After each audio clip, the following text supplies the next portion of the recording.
My name is Toni. Two of my closest friends and I went camping in the middle of the woods 8 miles from our town. No one lived out here, so it was just us. We had been planning this trip for months and we were finally doing it. My friend Richard was a little nervous about camping. He was always the wuss of our group. He told us when he was little he had gone camping with his family and a bear snuck into his tent. His hysterical screaming was enough to scare the bear away. He even peed his pajamas. Well, he didn't tell us that. His brother did. We assured him there were no bears in these woods. He didn't believe it, but we convinced him to come along anyway. Unbeknownst to us, bears were the least of our worries. We found a nice spot in the woods and set up camp. We spent a majority of the night just talking, roasting marshmallows, making jokes, laughing, having a good time. My other friend Joey suggested we go on a short hike. Richard and I said that was a stupid idea. He said it would be fun, but Richard and I didn't think a hike would be very fun at night. He then decided to go off on his own. Richard and I couldn't believe he actually wanted to wander the woods in the dark. Several minutes had passed and Joey hadn't come back. We started making jokes about how he must have gotten lost or eaten by bears. Richard even ruled out Joey being held captive by Bigfoot. We both laughed hysterically until our laughter was cut off by the sound of Joey screaming. We looked at each other with confused and worried expressions on our faces. We immediately darted into the woods, searching for Joey, calling his name. The woods were dark and eerie, the kind you'd see in a horror movie. We couldn't find him. How far did he have to go to just pee? Just then a figure jumped out from behind some trees, hollering while coming at us. Richard fell to the ground screaming for his life. I just stood frozen in shock, not knowing what to do. Suddenly, the figure burst out laughing. He stepped into the moonlight, and we realized it was Joey. "You guys are such sissies," he joked, still laughing hysterically. Richard, still scared, slowly stood up and said, "You really suck, man. That wasn't funny." But that just made Joey laugh even more. I even started to laugh. We made our way back to camp and sat around the campfire a while longer. Joey started telling stories about a spirit that's said to live in these woods. A woman that gives a most blood-curdling scream, and it was supposed to signify the coming death of someone. He said that the spirit was called a banshee. We thought it was ridiculous, but still enjoyed hearing a good ghost story. We decided to call it a night. I put out the fire, and Rich and Joey got into their tents, and then I got into mine. I laid down in my tent thinking about the story Joey told us about the ghost woman. I kept thinking about how crazy it would be if she were real. But that was impossible. I didn't really believe in the paranormal. There's no way she was real. Unfortunately for all of us, that wasn't true. I don't know how long we were asleep for when I woke up. Something woke me up. What was it? I thought I had heard a loud noise, almost like a human voice. I didn't think much of it, so I tried to go back to sleep. I hadn't shut my eyes for 3 seconds until I heard it again. It was a blood-curdling scream, coming from what sounded like a woman. Her scream sounded tragic, like she was grieving over the loss of a loved one. I shot up in my tent immediately. I was frozen in place, not knowing what to do. Slowly, I peeked my head out of the tent. I saw only darkness. I then heard my friends' tents unzipping, and then they poked their heads out. "What was that?" Richard said. "I don't know," I said. "Think it's the banshee?" Richard asked. "Dude, that was a story. I was kidding about it," Joey said.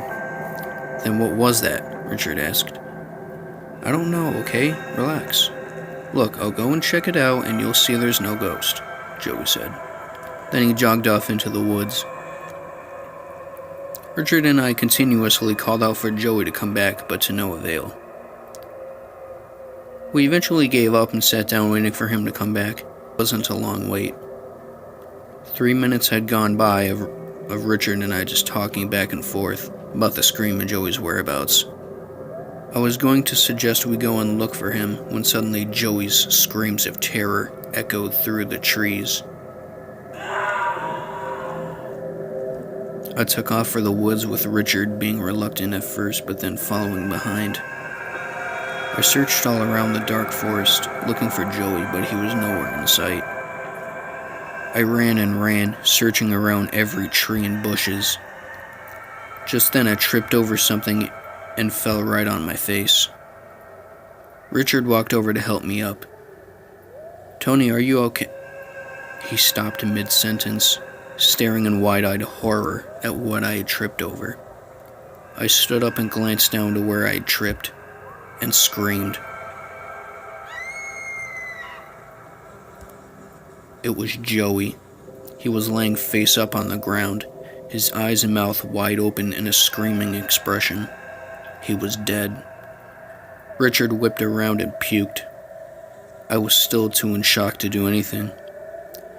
After he was finished, Richard turned towards me. "Toni, we have to get out of here, okay? It's not safe. We have to go get help." I looked up at him. His face was pale and he was looking wide-eyed somewhere behind me. I turned around and saw the most terrifying sight I would ever see. It was a woman with dark black hair, pale skin, and a white dress. Her eyes were as wide as Joey's, and she slowly took 2 steps toward us.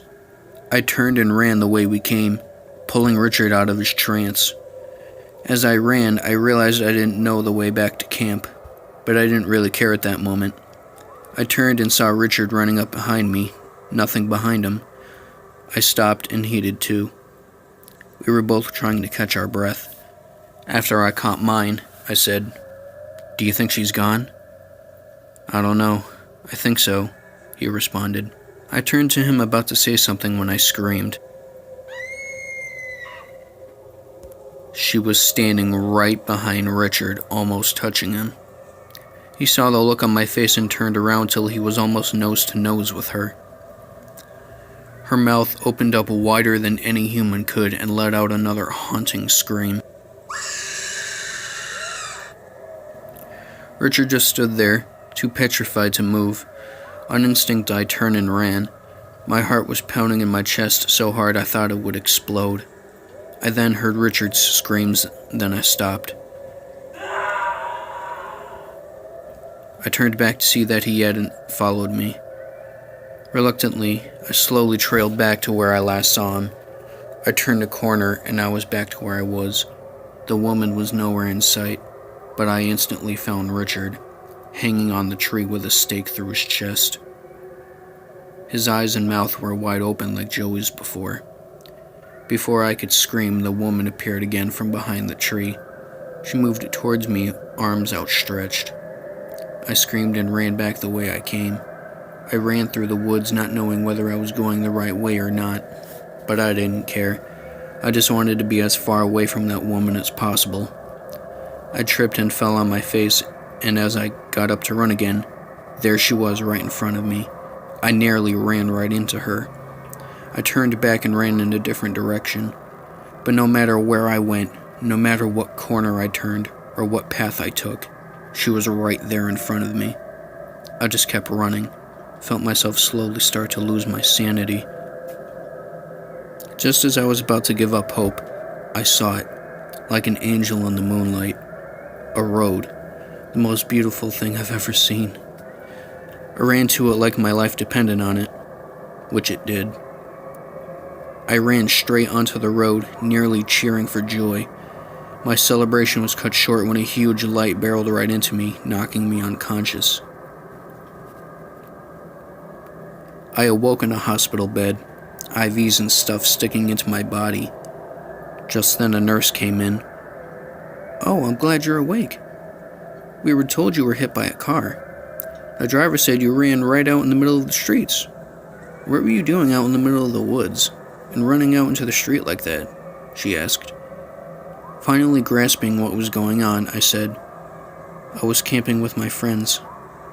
"Oh, where are your friends?" she asked. I thought about the horrible things that happened to them. "I don't know." "Well, do you have somebody we can call?" she asked. I struggled so hard to get words out, but the events of what happened that night kept me from speaking. The nurse looked at me with a confused look and said, "Okay, I think I'll give you a couple of minutes. The doctor will be right in to check on you." She turned and walked out of the room. I laid there, eyes closed, pondering about everything that had happened. Joey's story was true, and now that woman, that banshee or whatever she is, killed my friends. How was I going to explain this to their families? I was so sad and angry that I almost didn't notice the sound of footsteps coming in the room.